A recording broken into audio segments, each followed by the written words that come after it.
You're welcome. Jackie. Thank you. One follow-up on that question. So about the deadline, Alina Habba said that you have until tonight.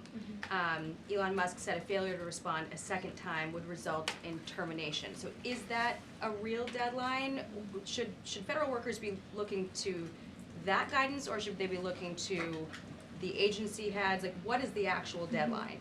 So again, the agency heads will determine the best practices for their employees at their specific agencies. Again, this was an idea that Elon come up with. Doge worked with OPM to actually implement the idea, and the secretaries are responsible for their specific workforce. And this is true of the hirings and the firings that have taken place. And we advise federal workers, unless your agency has dictated you not to respond to this email. In fact, I can announce that we've had more than 1 million workers who have chosen to participate in this very simple task of, again, sending 5 bullet points to your direct supervisor or manager, CCing OPM. I actually participated in myself. It took me about a minute and a half to think of 5 things I did last week. I do 5 things in about 10 minutes, and all federal workers should be working at the same pace that President Trump is working and moving. We have a country to save, and we want this federal government to be responsive to the needs of the American people who re-elected this president to have historic, massive reform, and that's what the intention of this idea is. Can you clarify one thing, though? Because Elon Musk also said that a reason that they wanted this 5 things email was just to see if people are actually alive.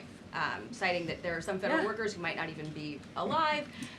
So meantime, NBC is reporting that these responses are going to go into an AI generator to evaluate whether these jobs are necessary. So is it just to see if people are actually working, or is it an effort to maybe cut some of those jobs? I have not seen that NBC News report, and I haven't heard that from Doge or from Elon himself. Again, this is to ensure that federal workers are not ripping off American taxpayers, that they are showing up to the office, and that they are doing their jobs. That's what the American people expect, and it's a very simple task to complete. I did it myself, and I was more than happy to do it because I'm very grateful that I am serving the American people on the American taxpayers' dime. Do you think Doge should hire a spokesperson just so that Elon Musk doesn't put out tweets that then confuse federal workers? Are my press briefings not good enough for you, Jackie?